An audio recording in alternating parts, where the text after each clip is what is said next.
நமஸ்காரம். அஷ்டமகா சித்தி என்று கேள்விப்பட்டிருப்பீர்கள். 8 பெரும் பேறுகள். இதை அடைவது அவ்வளவு சுலபமில்லை. பெரிய ரிஷிகள், யோகிகள் எல்லாம் அடைந்ததாக சொல்லப்படுகிறது. அது என்ன 8? நாம் அடைய போகிறோமா? இல்லை, அதை பற்றி சொல்ல வரவில்லை. அந்த 8ல் 2 ரொம்ப இன்ட்ரெஸ்டிங், அதனால் சொல்ல வந்தேன். பொதுவா ஆஞ்சநேய சுவாமி, ஹனுமார் இதெல்லாம் பெற்றார் என்று வாசிக்கிறோம்.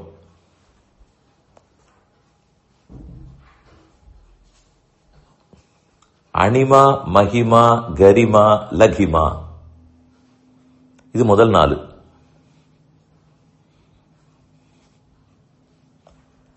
நம் வடிவத்தை சிறு வடிவமாக்கிக் கொள்வது சிறுகுதல், வடிவத்தை பெரிதாக்கிக் கொள்வது அது மகிமா. லகிமா நம் உடம்பை லேசாக்கிக் கொள்வது. கரிமா நம் உடம்பை பலுவா, பாரமா ஆக்கிக் கொள்வது. ரொம்ப ஹெவி, லைட்டா இருக்கிறது, ஹெவியாக இருப்பது. இதுதான் முதல் 4. சிறியது, பெரியது, பாரமில்லாதது, பாரமானது. இதற்கப்புறம் பிராப்தி, பிராகாமியம், ஈசித்துவம், வசித்துவம் என்று 4. பிராப்தி என்பது நாம் இருக்கும் இடத்திலிருந்தே எங்கு வேண்டுமானாலும் போவது. வண்டி தேவையில்லை, நடந்து போக வேண்டாம், பறக்கவும் தேவையில்லை, ஆனால் அந்த இடத்தை அடைந்து விடுவோம். இதுதான் பிராப்தி. பிராகாமியம் என்பது நாம் விருப்பப்பட்டதையெல்லாம் நிறைவேற்றுவது. காமம்ங்கிறது விருப்பம். எதை விரும்புகிறோமோ, ஒரு காரியத்தை எடுத்தால் 10 காரியத்தில் நமக்கு 2 தான் நடக்கும், 8 நடக்காது. ஆனால் இந்த சித்தி அடைந்தவர்கள் 10க்கு 10 நடக்கும். எடுத்த காரியமெல்லாம் சித்திக்கும், காரிய சித்தி. இதைத்தான் பிராகாமியம்னு சொல்லுவார்கள். இனி கடைசி 2 தான் சுவையானது, ஈசித்துவம், வசித்துவம்.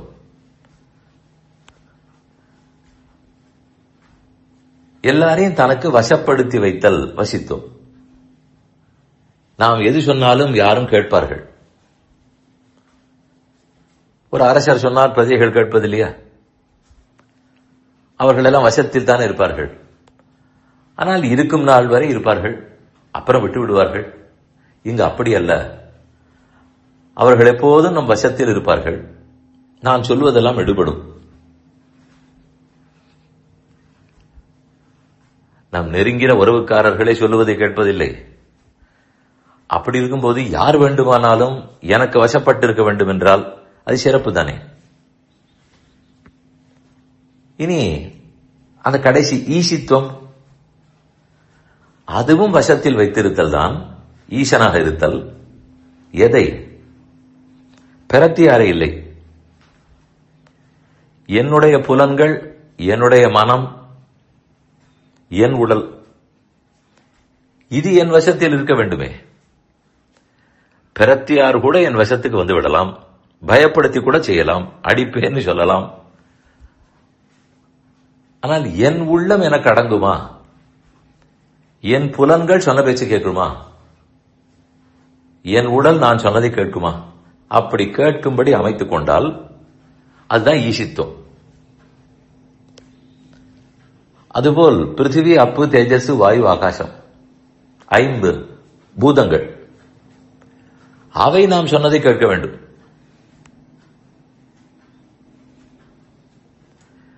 பொதுவாக பிரத்தியாரை கூட வசப்படுத்தி விடலாம்.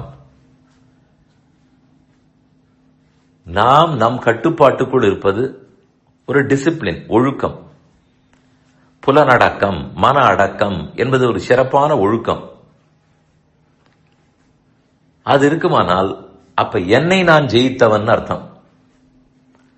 பிரத்தியார ஜெயிக்கலாம், ஆனா நம்மையே ஜெயிக்க வேண்டுமே. தரிகட்டோடும் குதிரையைப் போல் புலன்கள் தரிகட்டு ஓடினால்,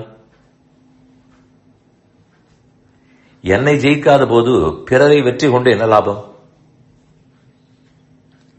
அதனால் தான் இந்த ஈசித்துவம் வசித்துவம் ரொம்ப இன்ட்ரெஸ்டிங்னு சொன்னேன். இந்த ரெண்டு சேர்ந்து இருக்குமானால் தான் ஒருத்தருக்கு சிறப்பு. தான் ஒழுக்கத்தோடு இருக்கிறார், ஆனால் பிரத்தியார் யாரும் நம் வசத்தை இருக்க மாட்டார்கள், அதுவும் குறை. பிரத்தியாரெல்லாம் பயப்படுத்தி வசப்படுத்தி வைத்திருப்பேன், ஆனால் எனக்கு செல்ஃப் டிசிப்ளின் இல்லை, என் மனம் தரிகடும், என் புலன்கள் எங்கோ ஓடும் என்றால் அதுவும் பெருமை இல்லை. இந்த ரெண்டு சேர்ந்து இருக்க வேண்டும். அஷ்டமகா சித்தி வரட்டும் வராமல் போகட்டும். ஒரு சின்ன அளவிலாவது நாம் இந்த முயற்சி எடுத்து அடுத்தவரை வசப்படுத்துவது கூட இருக்கட்டும். முதலில் நாம் நமக்கு தலைவனாக, நம்மை நாம் வெற்றி கொண்டவனாக இருக்க வேண்டாமா? அதற்கு முயற்சிப்போம்.